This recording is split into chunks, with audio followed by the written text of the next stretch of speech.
Hello students, या व्हिडिओमध्ये आपण हायड्रोलिसिस ऑफ सॉल्ट बघणार आहे. हे बघा, आयनिक इक्विलिब्रियम मध्ये आपण आता पीएच पर्यंत आलेलो होतो. आता आपण आपला आजचा डिस्कशनचा पॉइंट आहे, that is called as hydrolysis of salt. थोडासा किचकट पार्ट आहे, परंतु तेवढाच महत्वाचा सुद्धा पार्ट आहे. आता काय करूया आपण, सुरुवात कशी करूया तर सॉल्ट पासून करूया. सॉल्ट म्हणजे काय तर आपण बेसिक बघितलेलं आहे बऱ्याच वेळेला की सॉल्ट कसं तयार होतं. एक ऍसिड जेव्हा बेस सोबत कंबाईन होतं, जे काही नवीन कंपाऊंड तयार होतं, that compound is called as a salt.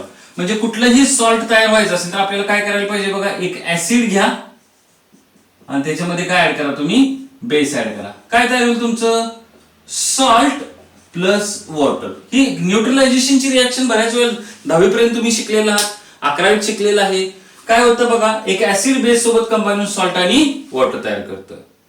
आता हे सॉल्ट आहे, ह्या सॉल्टचं काय करायचं आपल्याला, हायड्रोलिसिस करायचं आहे. What is meaning of hydrolysis? Lysis म्हणजे ब्रेकडाऊन, हायड्रो म्हणजे वॉटर.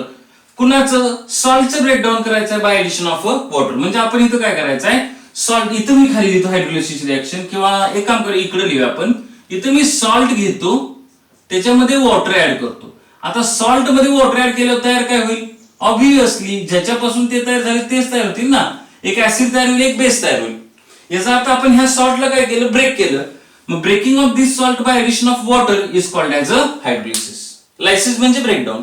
मग आता काय करायचं, कुठलंही सॉल्ट वॉटर सोबत कंबाईन करण्याची रिएक्शन म्हणजे तुमची हायड्रोलिसिस असणार आहे. आता हायड्रोलिसिस होती कशी, तर सॉल्ट वॉटर सोबत कंबाईन होतं म्हणजे काय, सॉल्ट मध्ये दोन पार्ट असतात, एक पॉझिटिव्ह पार्ट, एक निगेटिव्ह पार्ट. वॉटर मध्ये दोन पार्ट असतात, एक पॉझिटिव्ह पार्ट, एक निगेटिव्ह पार्ट. सॉल्टचा पॉझिटिव्ह पार्ट वॉटरच्या निगेटिव्ह पार्ट सोबत आणि सॉल्टचा निगेटिव्ह पार्ट वॉटरच्या पॉझिटिव्ह पार्ट सोबत कंबाईन होत असेल तर that reaction is called as a hydrolysis.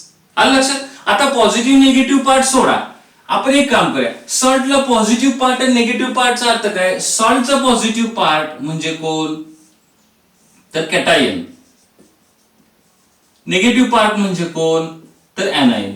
बघा, सॉल्टचा कॅटायन किंवा एनायन जेव्हा वॉटरच्या कॅटायन एनायन सोबत, वॉटरचे कॅटायन कुठले, वॉटरचा कॅटायन सॉल्टच्या एनायन सोबत कंबाईन. वॉटरचा कॅटायन असतो तुमचा H प्लस आणि वॉटरचा एनायन कुठला, OH मायनस.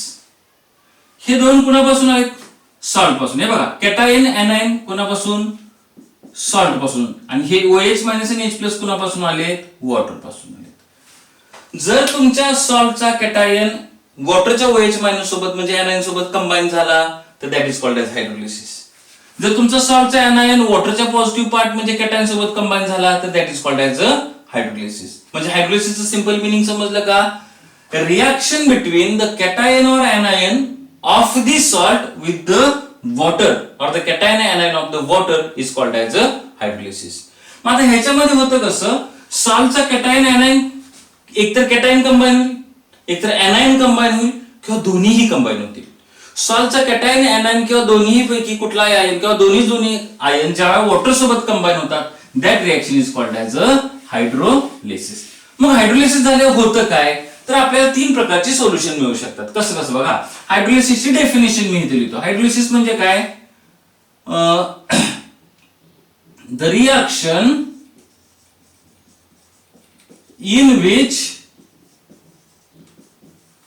कॅटायन और एनायन और both ion of salt reacts with water to produce. आता इथपर्यंतच बघा, एक अशी रिएक्शन ज्याच्यामध्ये सॉल्टचा कॅटायन एनायन किंवा दोन्हीही आयन कुणाचे, सॉल्टचे कुणासोबत कंबाईन होतात, वॉटर सोबत कंबाईन होतात. मग सॉल्ट जेव्हा वॉटर सोबत कंबाईन होतं म्हणजे सॉल्टचा कॅटायन किंवा एनायन कंबाईन होत असेल किंवा दोघं पण कंबाईन होत असेल, त्यावेळेस तयार काय होणार आहे, एक तर ऍसिडिक सोल्युशन तयार होईल, त्याला म्हणजे ऍसिडिटी, किंवा बेसिसिटी म्हणजे बेसिक सोल्युशन तयार होईल, किंवा इव्हन न्यूट्रॅलिटी. न्यूट्रॅलिटी याचा अर्थ काय, एक सॉल्ट घ्यायचं, सॉल्ट मध्ये वॉटर ऍड करायचं आणि तुम्हाला 3 प्रकारचं सोल्युशन जर मिळत असेल तर ऍसिडिक, बेसिक किंवा neutral. See, this reaction is called as your hydrolysis. लक्षात आलं हायड्रोलिसिसचं सिंपल मिनिंग. सॉल्ट जेव्हा वॉटर सोबत कंबाईन होऊन ऍसिड, बेस किंवा न्यूट्रल सोल्युशन तयार करत असेल तर that is called as a hydrolysis. Definition लिहून घ्या. आता आपल्याला काय करायचं, सॉल्ट किती प्रकारचे आहेत बघूया आपण. सॉल्ट तयार करण्यासाठी काय काय लागतं आपल्याला, एक ऍसिड लागेल, एक बेस लागेल. मग depending on the type of acid and type of base this salt is classified in the 4 categories. 4 प्रकारचे सॉल्ट आहेत बघा. आपण पहिल्यांदा 1, 2, 3 आणि 4 असे लिहून घ्या. पहिल्यांदा बघा, salt of strong acid plus strong base. म्हणजे काय, स्ट्रॉंग ऍसिड आणि स्ट्रॉंग बेस एकत्र आले की जे सॉल्ट तयार होते ते salt of strong acid with strong base. दुसरं कुठलं बघा, सॉल्ट ऑफ स्ट्रॉंग ऍसिड. आता बेस कुठला घ्यायचा आपण, वीक बेस घेऊया. तिसरं बरोबर आहे, salt of weak acid and strong base. आणि लास्ट वन काय असेल तुमचं, salt of weak acid and weak base. आता ह्याचे एक्झाम्पल पण बघायचे. आता हे 4 प्रकारचे ऍसिड झाली. आता हे ऍसिड तयार होताना तुमचं ऍसिड कुठला, सॉरी हे ऍसिड नाही, सॉल्ट तयार झाली. सॉल्ट तयार होताना तुमचा ऍसिड अँड बेस कुठला आहे त्याच्यावरती टाइप डिपेंडंट आहे. स्ट्रॉंग ऍसिड कुठला असेल बघा, for example HCl strong acid आहे. परत HNO3 स्ट्रॉंग ऍसिड आहे. आपण इथं मी स्ट्रॉंग ऍसिडची कॅटेगरी लिहितो. माझ्या पहिल्या लेक्चर मध्ये मी तुम्हाला strong acid and weak acid, strong base and weak base सगळी नावं दिली आहेत. तरी पण एकदा रिवाइज करूया. HNO3, H2SO4, these all are the strong acids. Weak acid कोणती आहेत, पहिलं म्हणजे तुमचं फॉर्मिक ऍसिड, तुमचं acetic acid, benzoic acid HCl. these are the weak acid. Strong base कोणते आहेत बघा, NaOH, KOH, MgOH twice, परत CaOH twice म्हणजे calcium hydroxide, magnesium hydroxide. these all are the strong base. Weak base कोणते कोणते आहेत बघा, अमोनियम हायड्रॉक्साइड. एक बेसिक बेस लक्षात ठेवा, अमोनियम हायड्रॉक्साइड. एवढी तरी किमान तुम्हाला नावं यायला पाहिजे, तर हे सॉल्ट तुम्हाला लिहिता येतील. आलं लक्षात. मग आता काय करूया, हे तुम्ही लिहून घ्या व्हिडिओ पॉज करून. आता बघा आपल्याला कशाच तयार करायचं आहे, salt of strong acid with strong base. Strong acid कोणतं घेऊया आपण, इथून पुढे स्ट्रॉंग ऍसिड म्हणले की तुम्ही HCl कन्सिडर करा. स्ट्रॉंग बेस कुठला, NaOH. दोघांपासून कुठला बेस तयार होईल, NaCl प्लस H2O. मग हा जो NaCl सॉल्ट तयार झाला तो कोणापासून झाला, salt of strong acid with strong base. Sodium ओळखायचा, सोडियम आला की तो स्ट्रॉंग असणार आहे, क्लोरीन आला की ओळखायचं ते स्ट्रॉंग असणार आहे.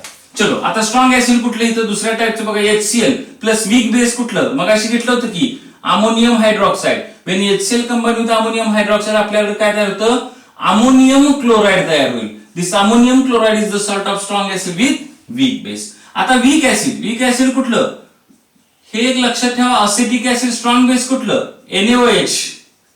काय तयार होईल यांच्यापासून, sodium acetate plus water. Sodium acid is the salt of weak acid with strong base. And last one weak acid कुठलं, असेटिक ऍसिड CH3COH. आणि वीक बेस कुठला, NH4OH. यांच्यापासून कुठलं सॉल्ट तयार होईल, CH3COONH4 plus H2O. This is called as ammonium acetate. आलं लक्षात. See this is the salt of weak acid and weak base. हे 4 प्रकारचे तुम्हाला सॉल्ट यायला पाहिजे, तुम्हाला हे फॉर्म्युला यायला पाहिजे. ही 4 प्रकारची तुमची सॉल्ट आहे. आता हे सॉल्टचं आपल्याला काय करायचं आहे, हायड्रोलिसिस बघायचं आहे. आय थिंक लिहून घेतलं असेल तुम्ही. आता हायड्रोलिसिस कुणाचं होतं, हायड्रोलिसिस होणार की नाही डिपेंड कशावर राहतं. आपण हा जो टॉपिक आयोनिक इक्विलिब्रियम शिकलेला आहे तो सगळा वीक इलेक्ट्रोलाइटच्या बाबतीत शिकणार आहे. तुमच्या सॉल्ट मध्ये आता मी सॉल्ट शब्द वापरतोय. सॉल्ट म्हणजे त्याच्यात एक ऍसिडचं कंपाऊंड असणार, बेस पासून बनलेलं असणार. एक ऍसिड आणि बेस दोघांपैकी एक जरी कंपोनंट वीक असेल तर त्या सॉल्टचा हायड्रोलिसिस होणार. दोन्हीचे दोन्ही कंपोनंट स्ट्रॉंग असतील तर त्याचं हायड्रोलिसिस होणार नाही. कॉम्पोनंट स्ट्रॉंग असेल तर हायड्रोलिसिस होणार नाही, कॉम्पोनंट वीक असेल तर मात्र हायड्रोलिसिस होणार. मग एक वीक कॉम्पोनंट असू देत, दोन वीक कॉम्पोनंट असू देत, हायड्रोलिसिस होणार. एक स्ट्रॉंग एक वीक असेल तर हायड्रोलिसिस होणार, पण हायड्रोलिसिस होताना कोणाचं होणार, वीक कॉम्पोनंटचं हायड्रोलिसिस होणार आहे. मग आता काय करूया आपण, पहिलं एक्झाम्पल बघूया. Hydrolysis of salt of strong acid with strong base. कुठला आहे बघा hydrolysis, strong acid. Strong acid कुठलं, बरोबर आहे HCl. स्ट्रॉंग बेस कुठला, NaOH. यांच्यापासून सॉल्ट कुठलं तयार होईल तुमचं, NaCl प्लस H2. आता ह्या NaCl चं हायड्रोलिसिस करायचं आहे. C this is not the reaction of hydrolysis. Hydrolysis मध्ये काय सांगितलं होतं, when salt reacts with water, बरोबर आहे का. मग हायड्रोलिसिसची आपली रिएक्शन कशी असेल, NaCl म्हणजे हे झालं तुमचं सॉल्ट, कुणासोबत कंबाईन होईल, वॉटर सोबत. आता हायड्रोलिसिसची डेफिनेशन काय होती, it is the reaction in which cation of the salt or anion of the salt or both the ion of the salt react with water. मग ह्या सॉल्टचे कॅटायन आयन कुठले कुठले तयार होतील तुमच्या सोल्युशन मध्ये, एक Na+ तयार होईल, दुसरा Cl- तयार होईल. ह्या वॉटरचे आयन्स कोणते असतील तुमचे, H+ असेल आणि OH- असेल. आता आपल्या सोल्युशन मध्ये चार प्रकारचे आयन्स आहेत बघा. एक सॉल्ट घेतला आपण, त्याच्यामध्ये वॉटर ऍड केले की चार प्रकारचे आयन्स मिळाले. दोन आयन्स सॉल्ट पासून, दोन आयन वॉटर पासून. मग काय होणार आहे, सॉल्टचा कॅटायन वॉटरच्या एनायन सोबत कंबाईन होईल आणि सॉल्टचा एनायन वॉटरच्या कॅटायन सोबत कंबाईन होईल का बघा. मग पहिले एक एक्झाम्पल घ्या. Cation from salt reacts with the anion from water. म्हणजे हा कॅटायन आहे तुमचा Na+ from salt reacts with the OH- from water, it will produces NaOH. आलं लक्षात, याच्यापासून काय तयार होईल बघा तुमचं, NaOH तयार होईल. आता हे NaOH ज्या वेळेस तयार होईल तेव्हा हे असणार आहे तुमचं स्ट्रॉंग बेस. स्ट्रॉंग बेस म्हणजे ते काय होणार आहे, डिसोसिएट होणार आहे. रिएक्शन कशी होईल तुमची, रिव्हर्सिबल होईल. आता रिव्हर्सिबल होताना Na+OH- पासून NaOH तयार होणे, NaOH पासून Na+OH- तयार होणे, ह्यातली रिएक्शन कोणती जास्त होईल. हे बघा, हे स्ट्रॉंग बेस आहे म्हणजे हे ऑलमोस्ट 99% डिसोसिएट होऊन Na+OH- तयार करेल. आणि Na+OH- रिएक्शन जी असेल, जी NaOH तयार करायची आहे ती फक्त 1% होईल. म्हणजे 1% रिएक्शन फॉरवर्ड होईल, 99% रिएक्शन काय होणार आहे, रिव्हर्स होणार आहे. मग आता ह्या केसमध्ये तुम्हाला काय करायचं आहे, जर रिएक्शन 99% रिव्हर्स होते याचा अर्थ काय, हे Na+OH- एकामेकाशी कंबाईन व्हायची टेंडन्सी ठेवणार नाही. ते एकामेकाशी कंबाईनच होणार नाहीत, कारण कंबाईन झाल्याने स्ट्रॉंग बेस तयार होईल तर डिसोसिएट होईल. आपण strong base, strong acid, strong weak acid, weak base कसं पाहिलं होतं, जो डिसोसिएट कम्प्लीट होतो तो स्ट्रॉंग असतो, म्हणून हा काय होणार आहे, डिसोसिएट होईल. याचा अर्थ काय, या सोल्युशन मधनं Na+OH- कंबाईन होणार नाही. मग ज्यावेळेला Na+OH- कंबाईन होणार नाही तेव्हा ह्याची हायड्रोलिसिस होईल का, there will be no hydrolysis of the cation of the salt.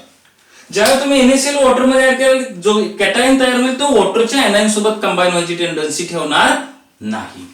मग आता काय करूया आपण, एनायन फ्रॉम सॉल्ट कंबाईन होतं का बघूया. एनायन म्हणजे कोण, Cl- from salt reacts with the cation from water म्हणजे H+. ह्याच्यापासून काय तयार होईल बघा, HCl तयार होईल. अगेन HCl कसं आहे, स्ट्रॉंग ऍसिड आहे. हे स्ट्रॉंग ऍसिड म्हणजे हे परत कसं होणार आहे, डिसोसिएट होईल. अगेन हे स्ट्रॉंग इलेक्ट्रोलाइट असल्यामुळे 99% इकडे डिसोसिएशन होईल, 1% फक्त असोसिएशन होईल. जसं याच्यासारखंच याचं डिसोसिएशन जास्त होईल, त्यामुळं हा H+ ह्या Cl- कंबाईन व्हायची टेंडन्सी ठेवणार नाही, त्यामुळे इथं सुद्धा हायड्रोलिसिस होणार नाही. आता मी सुरुवातीला सांगितलं होतं की तुमच्या सॉल्ट मध्ये ऍसिड अँड बेस दोन्ही पण कॉम्पोनंट स्ट्रॉंग असतील तर हायड्रोलिसिस होणार नाही. त्यामुळं hydrolysis of salt of strong acid with strong base ही हायड्रोलिसिसची रिएक्शन होणार नाही. लक्षात आलं, लिहून घ्या ते. There will be no hydrolysis of the NaCl. NaCl चा हायड्रोलिसिस होणार नाही. ठीक आहे, आता आपण काय करूया, नेक्स्ट कॅटेगरीकडे जाऊया. आपली नेक्स्ट कॅटेगरी कोणती आहे पहा. आपली next category salt of weak acid with strong base. आता इथं मात्र गंमत आहे, काय करूया बघा. Weak acid with strong base. Weak acid कोणतं, बरोबर आहे, असेटिक ऍसिड. स्ट्रॉंग बेस कोणता तुमचा, NaOH. यांच्यापासून सॉल्ट कुठलं तयार होईल, sodium acetate plus H2. See, this is the salt. आता ह्या सॉल्टचं हायड्रोलिसिस करायचं म्हणजे काय करायचं तुम्ही त्याच्यामध्ये वॉटर ऍड करायचं. मग हे मी सॉल्ट घेतो CH3COO प्लस H2O. आता इथं काय होईल, हे सॉल्ट डिसोसिएट होईल, वॉटर पण डिसोसिएट होईल, सॉल्टचे दोन आयन तयार होतील, एक कॅटायन आणि एक एनायन. हा एनायन कुठला आहे, ऍसिटेट प्लस काय तयार होईल तुमचा Na प्लस कॅटायन, वॉटर पासून H plus and OH minus. होतील का बघा. आपल्या हायड्रोलिसिसच्या डेफिनेशन मध्ये काय सांगितलं, it is the cation and anion from salt reacts with the water. मग हा जो एनायन फ्रॉम सॉल्ट आहे तो कॅटायन फ्रॉम वॉटरशी कंबाईन होईल. म्हणजे सॉल्टचा एनायन वॉटरच्या कॅटायन सोबत कंबाईन होईल, सॉल्टचा कॅटायन वॉटरच्या एनायन सोबत कंबाईन होईल. पहिल्यांदा काय करूया, कॅटायन एनायनची ही रिएक्शन घ्या. म्हणजे तुमचा NaOH Na plus from salt reacts with OH minus from water, it will produce NaOH.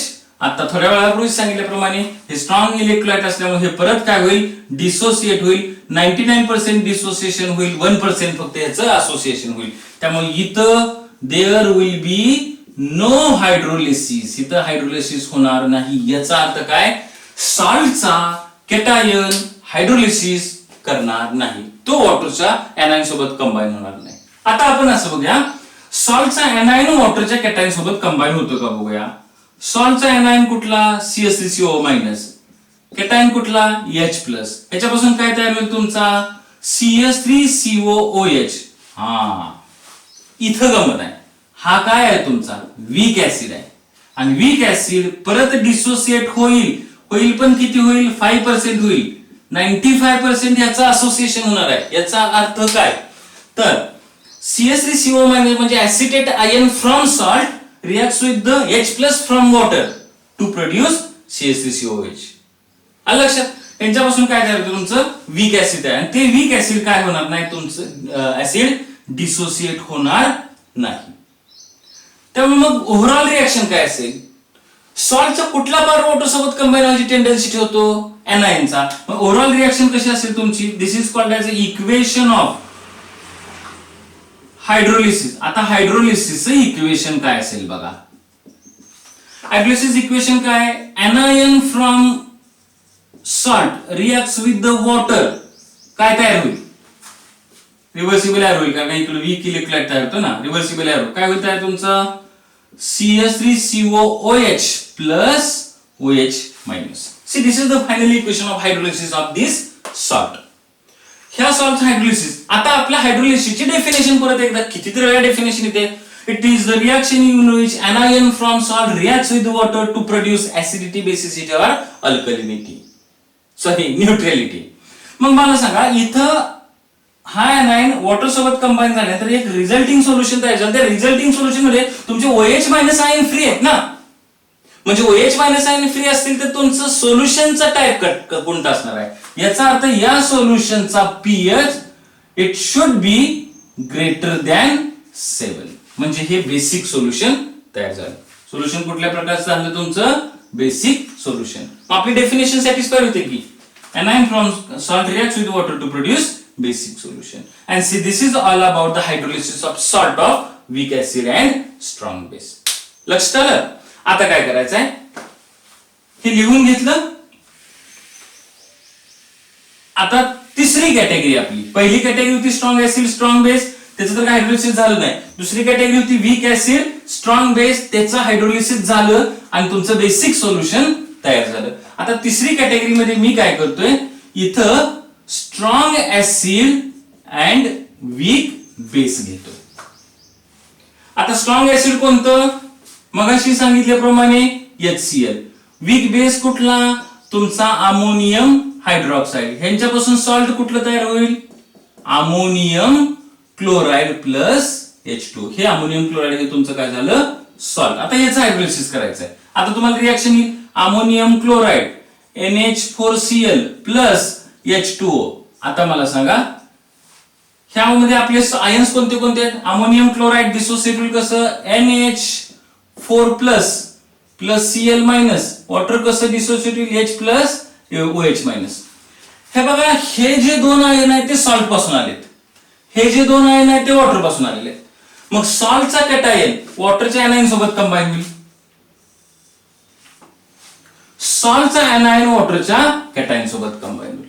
आलं लक्षात? आता बघा कोण कोणाशी कंबाईन होतोय. सॉल्टचा एनायन घ्या, anion from salt reacts with the cation from water. काय तयार होईल इथं तुमचं HCl, जे कसं असेल तुमचं HCl स्ट्रॉंग ऍसिड आहे, स्ट्रॉंग ऍसिड असल्यामुळे ते परत रिव्हर्सिबली काय होईल, डिसोसिएट होईल. 95% डिसोसिएट होईल, 1% फक्त तिचं फॉर्मेशन होईल. मग जर 95% डिसोसिएट होतं याचा अर्थ काय, तुमच्या सॉल्टचा एनायन तुमच्या वॉटरच्या कॅटायन सोबत कंबाईन व्हायला इच्छुक नाहीये, तो कंबाईन व्हायची टेंडन्सी ठेवणार नाही.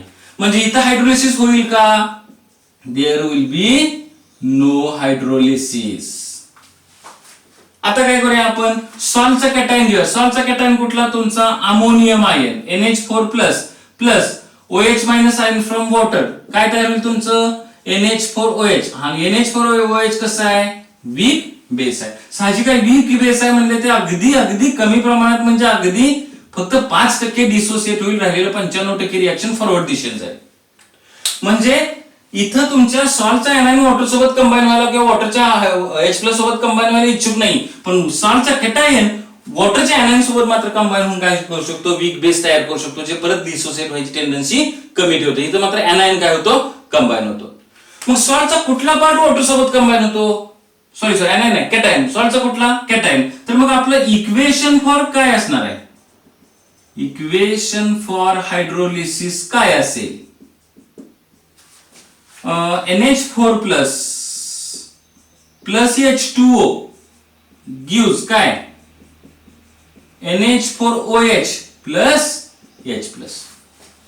तुमच्या फायनल सोल्युशन मध्ये H+ फ्री राहिले, याचा अर्थ या सोल्युशनचा pH हा कसा असणार आहे, 7 पेक्षा कमी असणार आहे. तुमचं सोल्युशन कसं असणार आहे, ऍसिडिक असणार. लक्षात आलं का? आता बघा 3 प्रकारचे सॉल्ट आपण बघितले. कुठले कुठले बघितले सॉल्ट, प्रत्येक थोडस रिवाइज करूया. सॉल्ट ऑफ वीक ऍसिड आणि वीक बेस साठी आपल्याला काय करावं लागणार, सेपरेट एक व्हिडिओ तयार करावा लागणार, कारण त्याचे एक्झाम्पल 3 प्रकारचे वेगवेगळे आहेत. आपण काय करूया, salt of strong acid, strong base, salt of weak acid with strong base, salt of strong acid with weak base आपण बघितलं. इथं काय झालं होतं, नो हायड्रोलिसिस. इथं हायड्रोलिसिस झाली नाही. इथं काय झाली, हायड्रोलिसिस झाली, पण सोल्युशन कुठलं तयार झालं, तुमचं बेसिक सोल्युशन तयार झालं.